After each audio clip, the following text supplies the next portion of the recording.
This is Teaching with Mo the Americanoid podcast. My experiences, tips, and ideas, and rambling about teaching English as a foreign or second language. The theme song is called Teach Me to Love. And despite the fact that it's been a while since I last broadcast a podcast about teaching with Mo the Americanoid, I thought that in this midst of the pandemic, it would be interesting for us to have some ideas related to how I'm dealing with that and how other teachers who are self-employed are dealing with that. I wrote a blog a couple of days ago titled Surviving COVID-19. Life as a self-employed teacher, part 1. So you assume that there will be a part 2, right? Well, 2020 looks like it will be a great year, or so I thought back on January 1st, unaware that the world would grind to a halt and be turned upside down. New year, new students signing up on the professional level, 25th year wedding anniversary celebration scheduled for April, with a lovely reception scheduled to take place by the lake shore with over 150 guests. More than 1 year booking and preparations ahead of the schedule. Everything looked that this year was going to be wonderful. Well, what happened? COVID-19 happened. Right after Carnival, of course, nothing could get in the way of the beer trucks and sacks. Big hooray that is going on in Carnival in Brazil. So, right after Carnival, we learned that the virus was here, brought by a traveler returned from Italy. Or so that's how it was officially labeled. On June 1st, there were 500,000 Brazilians infected with the coronavirus, over 30,000 COVID-19 related deaths. But as around the world, it's very difficult to define if people died with COVID-19 or they died because of COVID-19. But that's a podcast theme for doctors and scientists. In early March, we found out they were starting to restrict access to some office buildings, including where I used to teach some of my business students. Yeah, I'm sorry, there was a car next to my studio. What can I do? But March 16th, I told my wife, I've just canceled my classes for the day. Let us go take a walk on the beach before it's too late. The beach is about 70 kilometers away from our home. So we got the car, drove there, spent a lovely sunny Monday on the beach, walking on the sidewalk. We didn't get into the water because we drove down to Guarujá, that is a resort town 60 kilometers from Sao Paulo, and the waters on the city beaches, they were improper for bathing because of contamination of sewage. That is the sanitary problem in Brazil, ongoing and never ending. It feels like that. And the following day, we knew quarantine was coming. And since March 17th, we've been in quarantine. No malls, no schools, no churches, no coffee shops, no restaurants, no museums, no parks, not even going out for a quick coffee, even if totally in the open air. That reminded me of last year's closures of many parks in the city of São Paulo. Yes, 2019, last year, because of yellow fever mosquitoes. So many municipal parks and state parks were shut down. So shutting things down is not a novelty, but shutting down shopping malls is. It is, yes. So, and we received a lot of confusing information. And I tried to get well informed. I tried to read reliable sources of information and news. But you got the idea. Don't wear masks. Now wear masks. Don't drive. Drive. Stay indoors. Go outdoors. Hydroxychloroquine. No hydroxychloroquine. Yeah, I'm trying to pronounce it. One constant was the advice to stay home and leave your home only if you're part of the essential workers. The in crowd nowadays, it's trendy to be a cleaning person if you work at a hospital, for example. Of course, I'm being sarcastic because they are very poorly paid and totally disregarded.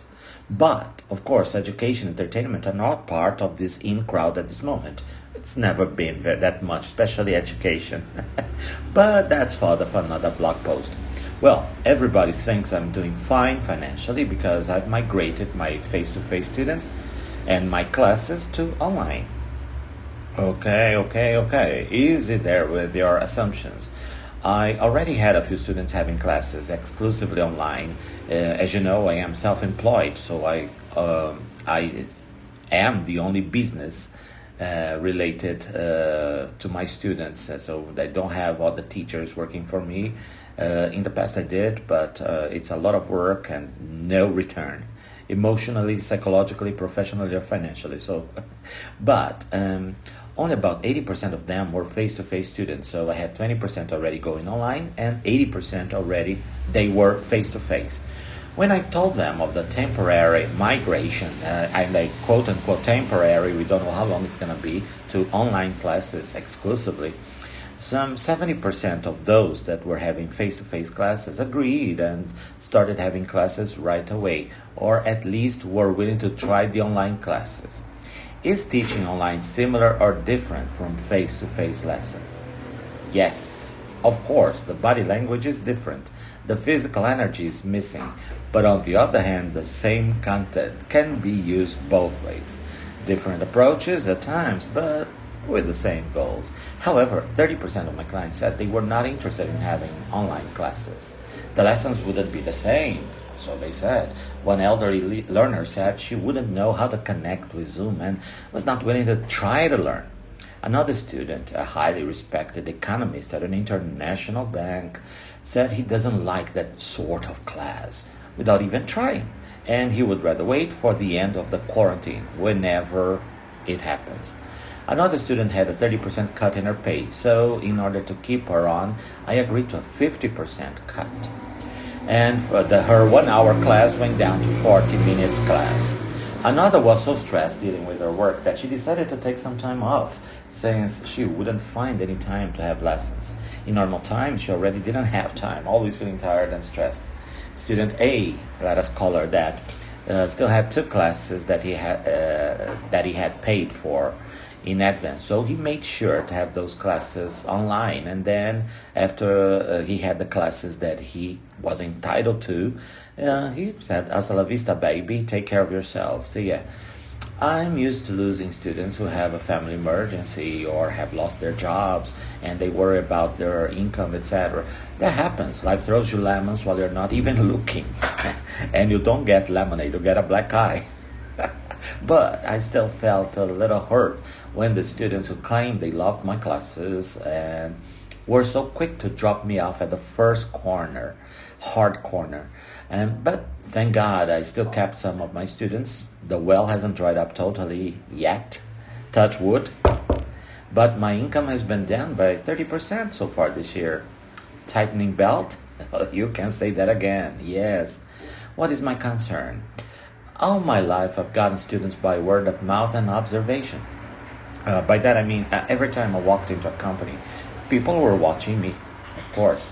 They saw that Mr. or Ms. X, Y, or Z were having classes with a private teacher that was so good looking and knew what he was doing, just joking, that they would ask for references and my phone email contact. Now, I'm clueless about how to get students online. Yes, I'm visible on Twitter, Instagram, YouTube, but I can't compete with teachers charging peanuts. For the same class, I charge premium, of course, the content. My students know I'm excellent and knowledgeable teacher, highly qualified, experienced both in Brazil and abroad. But how will I convey that online? One way to do that is by specializing in a segment or segments, going beyond business English, such as exam preparation, writing, etc. Yeah, that's great food for thought, isn't it? How are you dealing? How are you coping with the situation of this pandemic in your work, in your business? If you are a self-employed teacher or if you work for a school, how are you dealing with that? Let me know about it. Send me an email, mlsena@hotmail.com, or post a message on Instagram, Mo Americanoid, or follow me on Twitter Mo Americanoid. So I'll see you around, guys. Take good care of yourself. This is Mo Sena for Teaching with Mo the Americanoid.